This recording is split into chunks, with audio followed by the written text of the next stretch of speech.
Es gibt frohe Kunde, liebe Anno-Holiker. Anno 117 hat zwar weiterhin keinen konkreten Termin, aber immerhin einen Release-Zeitraum.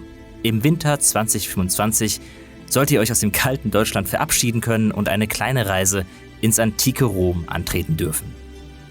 Doch noch viel wichtiger als das ist eine andere gute Nachricht. Denn endlich hat Ubisoft Mainz waschechtes Gameplay gezeigt. Und nicht nur das, zum ersten Mal gab es eine spielbare Version, auf die ich und einige Kollegen sich stürzen konnten.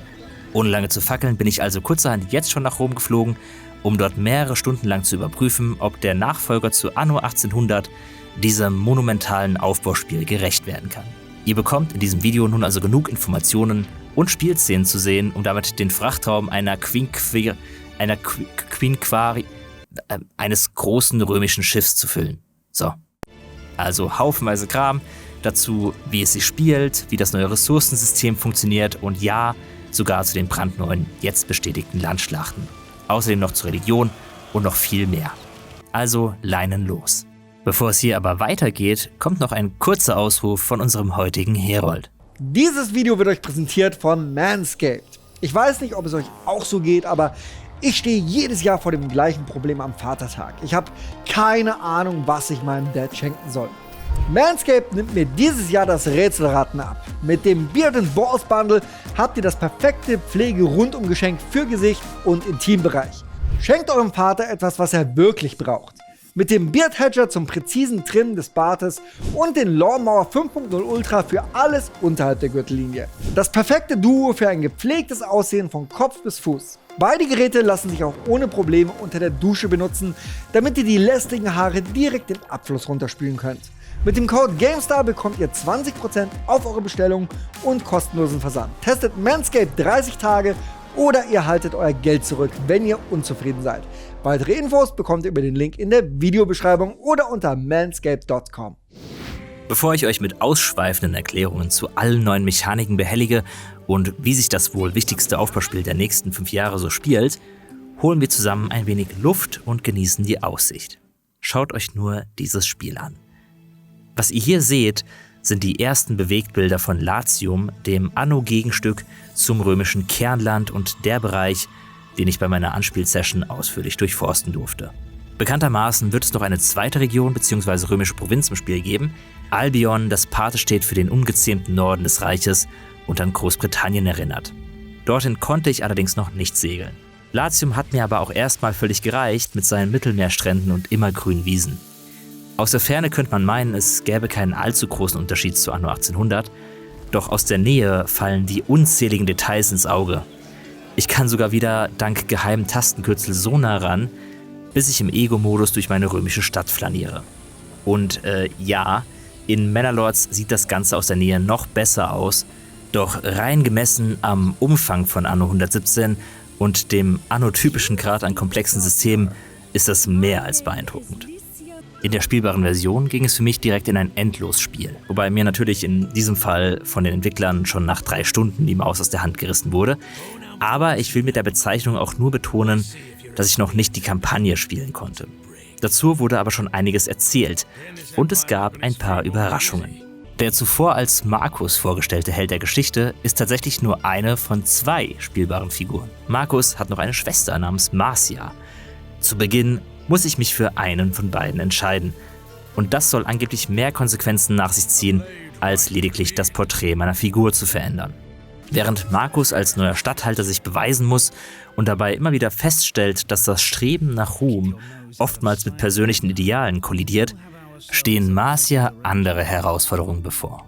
Als Frau im antiken Rom ist es nicht selbstverständlich, überhaupt eine derart wichtige Position zu erhalten.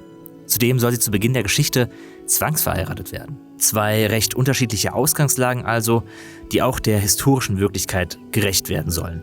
Wobei Anno natürlich weiterhin eine eher fiktive Version der wahren Geschichte bleibt. Doch hier ist es mit den Entscheidungen noch lange nicht vorbei. Laut der Entwickler liegt es an meinen Entscheidungen während des Spiels, wer über das Imperium herrscht, also über das ganze römische Reich. In Frage kommt dafür entweder der ruppige, aber charismatische Legat Kallidus oder die gerissene Julia Augusta, die Tochter eines ehemaligen Kaisers und die sogar mit einem anderen Kaiser verheiratet war. Hat sich einer von beiden durchgesetzt, muss sich den Kaiser oder die Kaiserin bei Laune halten. Während Kallidus militärisches Vorgehen schätzt und mit pompösen Bauprojekten beeindruckt werden kann, freut sich Julia über Frieden im Reich und schätzt religiöse Statthalter, die den Glauben an die Götter verbreiten. Es soll später sogar möglich sein, zum Konsul aufzusteigen, sofern die gewählte Person mit meinen Bemühungen zufrieden ist. Alternativ kann ich es mir mit ihnen auch komplett verscherzen und so einen regelrechten Bürgerkrieg gegen das römische Imperium vom Zaun brechen. In meiner Spielsitzung blieb ich aber fürs Erste umgänglich. Immerhin trägt Anno 117 den Beinamen Pax Romana und das steht für römischen Frieden. Entsprechend friedlich gestimmt bin ich auch, wenn ich in Latium auf einer bildschönen Mittelmeerinsel den Grundstein für ein Weltreich lege. Anno 117 will das Fundament der Reihe nicht vollständig einreißen, trotz des neuen Fokus auf einen internationalen Markt und erstmals auch zeitgleichem Release auf den Konsolen. Deshalb läuft der Spielanfang auch so fluffig, vertraut und harmonisch ab wie immer. Doch Anno Profis fällt hier schon der erste Unterschied zu Anno 1800 auf. Denn auch wenn ich ganz serientypisch mit einem Kontor an der Küste loslege, ist schon das zweite Gebäude etwas Besonderes.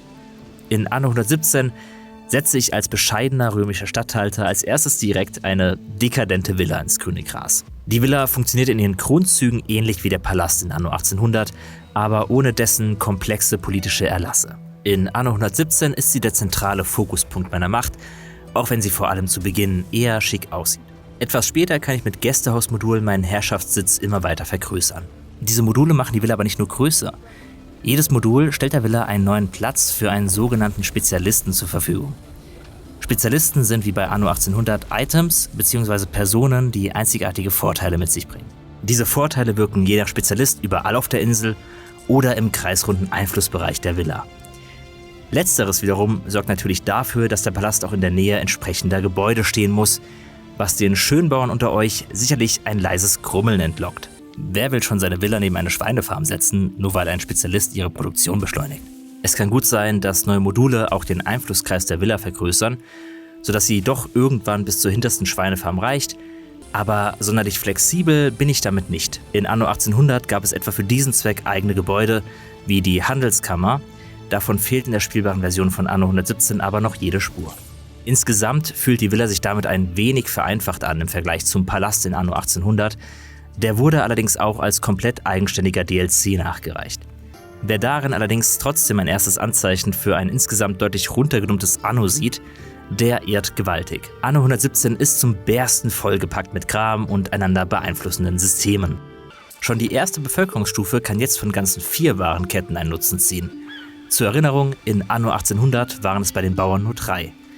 Die sogenannten Liberti, also befreite ehemalige Sklaven, brauchen zu ihrem Glück Sardinen, Haferbrei, Tuniken und Hüte.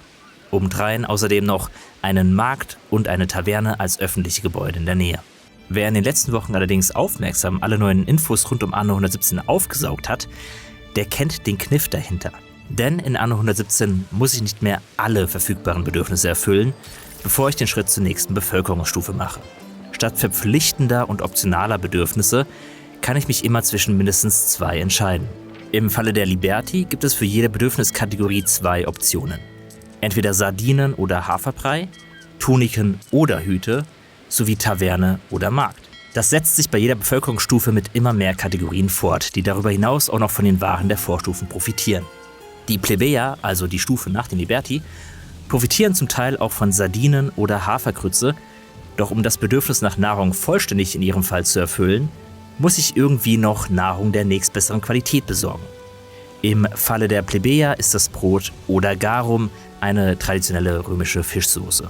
Dass sich dieses System nicht beliebig anfühlt und vor allem damit der für Anno so wichtige stete Optimierungsgedanke ausreichend zur Geltung kommt, hat jede Ware in Anno 117 besondere Vor- oder auch Nachteile. Der Haferbrei steigert die Population in einem Gebäude um 2 weitere Bewohner. Die Sardinen steigern sie nur um 1, aber dafür steigt bei den Sardinen auch das Einkommen pro Gebäude um 1. Je mehr Häuser ich also mit verschiedenen Waren bestücke, umso mehr Vorteile zieht meine ganze Stadt daraus. Habe ich also Brei und Sardinen, steigt die Bevölkerung in einem Gebäude um 3 und um ein Einkommen. Ja, das klingt jetzt auf dem Papier alles super verkopft, aber in der Praxis spielt sich Anno 117 auf diese Art einerseits erfrischend und andererseits genauso motivierend wie eh und je.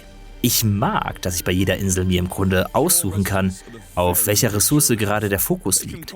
Brauche ich etwa mehr Geld oder mehr Arbeitskraft? Habe ich genug Platz für ein Haferfeld oder viel mehr Küstenstreifen für eine Fischerei? Gleichzeitig will ich natürlich zumindest auf meiner Heimatinsel so gut wie alles davon zur Verfügung stellen und werde dafür auch ausreichend belohnt. Später können sogar noch spannendere Wechselwirkungen und Entscheidungen zum Tragen kommen. Die dritte Bevölkerungsstufe, die Equites, wollen etwa Käse oder Wein. Damit sie ihren Käse bekommen, muss ich aber nach Albion expandieren und entsprechend großen Aufwand betreiben, dieses Luxusgut nach Latium zu verschiffen. Entscheide ich mich stattdessen für heimischen Wein, senkt der Alkohol allerdings die Generierung von Wissen auf meiner Insel, weil die Leute offenbar mehr saufen als zu lernen. Das regt wirklich spannende neue Überlegungen an und hat schon in meinen ersten 3 Stunden dafür gesorgt, dass ich mich komplett in diesem Aufbauspiel verloren habe. Das ist das Anno-Gefühl, wie ich es kenne. Laut Ubisoft soll das optionale Ressourcensystem vor allem auch Neueinsteiger den Start in die Anno-Welt erleichtern. Immerhin müssen sie im besten Fall nur noch halb so viele Warenketten verwalten wie früher, um bis zur letzten Bevölkerungsstufe zu gelangen.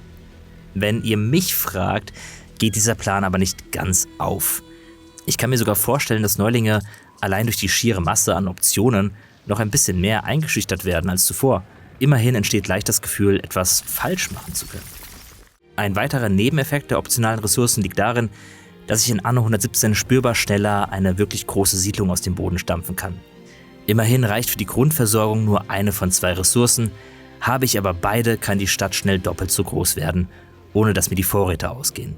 Deshalb spielt sich 117 ein gutes Stück flotter als sein Vorgänger, aber das ist nicht zwangsweise schlecht, sofern langfristig gesehen der Anspruch nicht vollständig versiegt. Das weiß ich aber erst, wenn ich mal mehr als 3 Stunden am Stück spielen kann und mit etwas Vorwissen in eine Runde starte. Dass Anno 117 jetzt diagonale Straßen beherrscht, wusstet ihr sicher? Und wenn nicht, dann seht ihr es gerade hier in Aktion. Die Straßen sind vor allem ein visuelles Bonbon, mit dem meine Siedlung trotz Raster eine gute Ecke organischer rüberkommt. Wer komplett effizient spielen will, sollte allerdings bei den klassischen Blöcken bleiben, da mit diagonalen Straßen oft Leerflächen entstehen. Deshalb ist es auch ganz leicht, die diagonalen Straßen einfach auszuschalten. Ein Detail gibt es noch, das ich bei der Planung meiner Ressourcenketten neuerdings beachten muss: die Gebäudeeffekte. Das System hat Ubisoft ebenfalls bereits zuvor in einem Blog genauer vorgestellt. Ich konnte es jetzt aber am lebenden Objekt ausprobieren. Viele Gebäude besitzen einen solchen Einflussradius, der Bauwerken innerhalb dieses Kreises besondere Effekte gewährt. Zu erkennen ist das an den Pfeilen über den Gebäuden. Grüne Pfeile stellen einen positiven Effekt dar. Hier freuen sich meine Römer etwa über süßen Lavendelduft. Rote Pfeile wirken sich negativ aus. So ein Schweinestall in der Nähe macht meine Bewohner krank. Manche Gebäude können auch Vor- und Nachteile haben. Die Bäckerei hier erhöht das Einkommen, aber reduziert auch die Brandsicherheit aller Gebäude in der Umgebung. Dadurch bekommt das Gebäudepuzzeln in Anno eine ganz neue Dimension. Die Bäckerei ist ein gutes Beispiel dafür.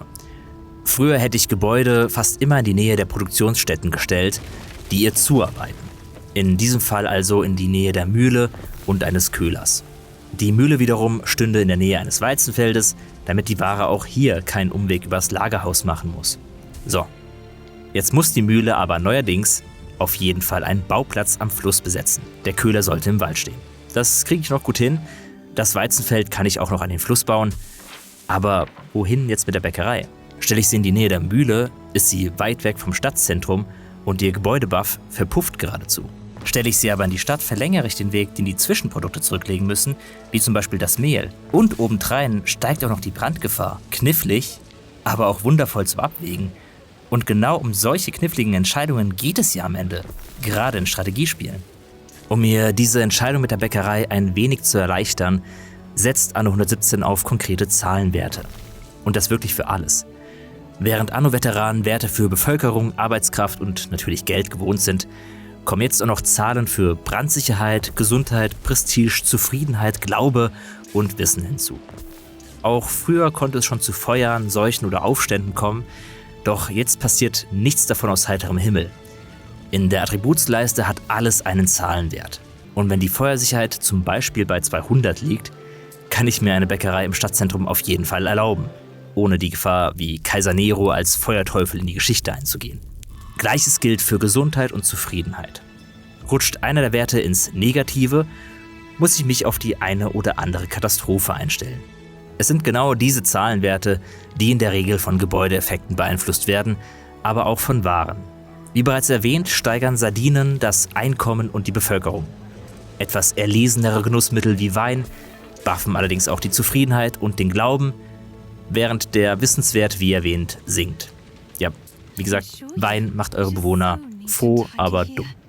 Um die Brandsicherheit, Zufriedenheit und Gesundheit zu erhöhen, kann ich aber auch ganz klassisch eine Feuerwehr, einen Wachposten oder ein Ärztehaus errichten. Doch wer wirklich protzen will, der baut einfach gleich ein ganzes Aquädukt, das Wasser aus dem Gebirge in eine Zisterne fließen lässt und damit Brandsicherheit und Gesundheit der Insel massiv anhebt. Durch die konkreten Zahlenwerte bleibt Anno 117 zu jeder Zeit nachvollziehbar. Allerdings wird die Welt dadurch auch ein Stück weit banalisiert. Schwierig zu sagen, ob das jetzt gut oder schlecht ist. Für meinen Geschmack ist das etwas zu viel Zahlenschubserei, aber am Ende ist so ein transparentes System vermutlich besser, da sich Katastrophen nicht willkürlich anfühlen. Obendrein braucht Anno 117 das alles auch, damit die optionalen Ressourcen überhaupt motivierend bleiben. Im Übrigen ist jetzt auch Diplomatie mit KI-Fraktionen dank konkreter Zahlenwerte vollständig nachvollziehbar. Statte ich einem Nachbarn einen Besuch ab, wird im Detail aufgeschlüsselt, wieso er mit mir ein Bündnis oder Handelsabkommen eingehen will oder halt nicht. Negative Punkte sind etwa eine zu kleine Streitmacht, zu wenig Schiffe oder weil ich die falschen Götter anbete. Die ganzen Attribute von gerade eben, also Brandsicherheit, Zufriedenheit und so weiter, waren schon seit einigen Wochen bekannt. Als ich von dem dümmermachenden Wein sprach, habe ich damit aber auch schon zwei ganz neue Attribute vorweggenommen. Wissen und Glauben. Zuerst das Wissen. Schon in Anno 1800 gab es eine Schule, aber auch nur, weil die Arbeiter unbedingt eine haben wollten. Wirklich klüger wurden sie dadurch nicht. In Anno 117 schon. Der Grammaticus, so heißt hier die Schule, generiert Wissen. Je mehr Gebäude der Grammaticus umfasst, umso mehr Wissenspunkte landen kontinuierlich auf meinem Konto. Dieses Wissen zahlt auf den ersten klassischen Forschungsbaum ein, den es jemals in einem Anno gab. Und nein, ich habe den technologischen Nexus aus Anno 2205 nicht vergessen. Der war aber erstens nur Teil des Orbit-DLCs und zweitens in erster Linie ein reines Effizienzwerkzeug mit erhöhten Prozentbuffs für verschiedene Produktionsketten. Auch der Tech-Tree in Anno 117 dreht zwar gelegentlich nur an ein paar Schiebereglern, schaltet aber darüber hinaus auch wirklich neue Gebäude, Schiffstypen oder ganze Produktionsketten frei. Viele Fortschritte, die in der Vergangenheit komplett von der Bevölkerungsdichte abhängig waren, können jetzt mittels Technologie ins Spiel kommen. Unterteilt wird dieses Netz aus Forschungsknoten in Wirtschaft, Zivil und Militär. Während Wirtschaft beispielsweise neue Laderampen und Karren für Lagerhäuser freischaltet, kann ich im Zivilzweig unter anderem einen Brunnen bekommen, der die Brandsicherheit erhöht. Im Militärzweig finde ich eine neue Warenkette für Rüstungen und noch viel mehr. Um in die tieferen Regionen des Forschungsbaums vorzustoßen, brauche ich ausreichend Wissen, muss aber auch bestimmte Ziele erreichen. Zum Beispiel einen neuen Stadtstatus oder eine erste Handelsroute einrichten. Eine sehr interessante und wieder sehr von Entscheidungen geprägte Neuerung. Ob das jetzt langfristig die Motivation fördert oder nicht, bleibt noch unvorhersehbar. Es hat beim Spielen zumindest nicht gestört und im Gegenteil eher Spaß gemacht, wenn ich wieder etwas Neues freischalten durfte. Soviel zum Wissen. Kommen wir zum Glauben. Anno 117 bekommt als erstes Anno überhaupt ein vollumfängliches Religionssystem, in dem ich, wie in so vielen Bereichen dieses gewaltigen Aufbauspiels, die Wahl habe. Welcher Gott oder welche Göttin soll ihre schützende Hand über meine Insel halten? Vor dieser Wahl stehe ich, sobald ich das erste Mal ein Heiligtum hochziehe. Das sieht nicht nur cool aus, das bringt eben auch was. Wird es einem der insgesamt 6 verfügbaren Gottheiten gewidmet, generiert jedes Gebäude in der Umgebung laufend Glauben an diesen Gott. Ich habe anfänglich die Wahl zwischen Ceres, Göttin der Ernte, Neptun, Gott des Meeres und Mars, Gott der Schokoriegel. Oder war es Krieg? Egal, zum Krieg kommen wir noch. Einmal erkoren, gewährt jede dieser Gottheiten andere Vorteile. In meiner Partie habe ich mich als erstes für Ceres entschieden, die daraufhin meine Landwirtschaft wachküsste. Hafer, Weizen, Brot und Brei bekommen einen Boost. Wie massiv der ausfällt, hängt davon ab, wie viel Glaube mein Heiligtum im Namen Ceres bereits generiert hat. Irgendwann kann ich mit genug Glauben sogar noch mehr besondere Vorteile bekommen. Dann kann ich als Ceres-Anbeter zum Beispiel größere Felder anlegen mit entsprechend höherem Ertrag. Neptun kann Schiffe beschleunigen, Mars schaltet neue Landeinheiten frei. Das sind echt coole Boni. Ich kann sogar Schreine als neue Gebäudetypen freischalten, die je nach Gottheit dann einen anderen Gebäudeeffekt auf die Umgebung haben. Insgesamt ein etwas stark von Zahlen getriebenes, aber doch recht nützliches Glaubenssystem mit Potenzial in den späteren Spielabschnitten. Jetzt aber zu den Schokoriegel, also dem Krieg. Wie eingangs erwähnt, sind in Anno 117 Landschlachten tatsächlich wieder zurück. Wie könnten sie auch nicht, wo gerade die Römer für ihre Legion berühmt waren. Bedenkt bei den nachfolgenden Szenen, dass in der spielbaren Version der Krieg eigentlich nicht im Fokus stand und dass das alles auch in den ersten Spielstunden selten zum Tragen kommt. Wer in Anno 117 in den Krieg zieht, braucht dafür eine kleine Armee. Die Einheiten dafür bilde ich entweder in meiner Villa oder in einer Kaserne aus. Bei letzterem ist die Einheitenauswahl größer. Anders als etwa in Anno 1404 läuft ein Gefecht mit Landeinheiten nicht automatisch ab. Ich kann die Schleuderschützen, Gladiatoren und Legionäre direkt kontrollieren. Das funktioniert also durchaus wie in einem Echtzeit-Strategiespiel, wenn ihr auch keinen Tiefgang wie bei Age of Empires erwarten solltet. Um die Soldaten auf die feindliche Insel zu bekommen, brauche ich eine Flotte. Die Männer gehen an Bord und steigen auf der feindlichen Insel wieder aus. Um die Insel zu erobern, muss ich sowohl die Villa als auch das Kontor einnehmen. Ist das einmal geschafft, kann ich die Insel entweder mit allem, was darauf ist, übernehmen, sie zu einem Vasallen ernennen oder komplett neu bebauen. Wirkt alles erstmal recht simpel, aber ist immer noch komplexer, als wir es von Anno eigentlich gewohnt sind. Kommt es hingegen zu einer Seeschlacht, spielt sich das alles recht vertraut. Wenn auch ohne krachende Breitseiten wie noch in Anno 1800, was die Kämpfe ein wenig weniger beeindruckend macht. Schiffe darf ich übrigens, wie bereits angekündigt, selbst mit Wachtürmen, Katapulten oder Rudern bestücken, wenn ich dafür Lagerraum opfer. Ein wirklich cooles, modulares System, um meine Flotte perfekt an meine Bedürfnisse anzupassen. Die Frage bleibt, ob ihr das auch alles tun solltet. Klar ist, dass Ubisoft uns nicht mit einem halbgaren Kampfsystem abspeist, sondern durchaus einiges hier reinsteckt. Es gibt auch noch Mauern, die Fußsoldaten von meiner Villa fernhalten und wer weiß, was der Forschungsbaum noch alles hergibt. Da steckt sicher noch mehr drin, als wir in den ersten paar Spielstunden rausholen konnten. Trotzdem bleibt der Krieg eine Entscheidung. Wer partout nicht kämpfen will, kann darauf verzichten oder nur eine Fehde beginnen. Eine Fehde erlaubt lediglich Angriffe auf militärische Schiffe und Gebäude. Ich muss mir dann also keine Sorgen mehr darum machen, dass Krieg immer auch sofort alle meine Handelsrouten in Gefahr bringt. Ihr merkt sicher, was Anno 117 im Kern auszeichnet. Eure Entscheidungen. Fast alles in diesem Spiel ist in irgendeiner Form eine Option. Wen ihr spielen wollt, wo ihr spielen wollt, ob mit oder ohne Krieg, mit allen Ressourcen oder nur ein paar, das liegt vollkommen an euch. Und ja, auch mich stimmte das ursprünglich eher skeptisch. Denn nicht immer sind optionale Spielinhalte auch ein Zeichen für gutes Game Design. Gerade Ubisoft neigt etwas zu oft dazu, mit seinen Spielen wirklich jedes Bedürfnis irgendwie erfüllen zu wollen und erfüllt sie dann meistens nur oberflächlich. Nachdem ich Anno 117 aber gespielt habe, kann ich nicht anders als optimistisch zu sein. Anno 117 lässt mir viele Optionen, ja, aber keine davon fühlt sich momentan oberflächlich an. Im Gegenteil, ich war richtiggehend erstaunt, wie viel schon in den ersten paar Stunden auf mich einprasselte. Obendrein wurde sofort mein Anno-Instinkt geweckt. Ich wollte alles mitnehmen und hatte das Gefühl, dass es sich in der Regel auch lohnt. Natürlich sind 3 Stunden nicht viel und ob Anno 117 den hohen Ansprüchen der Community gerecht wird, muss ich noch zeigen.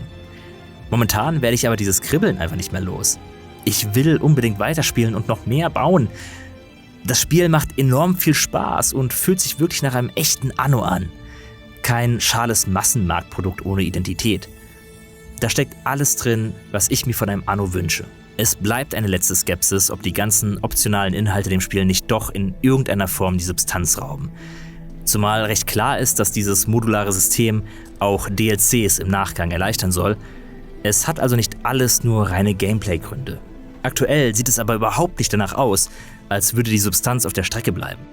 Vielmehr halte ich die Chance für unwahrscheinlich gut, dass zumindest ich den nächsten Winter in einem römischen Inselparadies verbringen werde.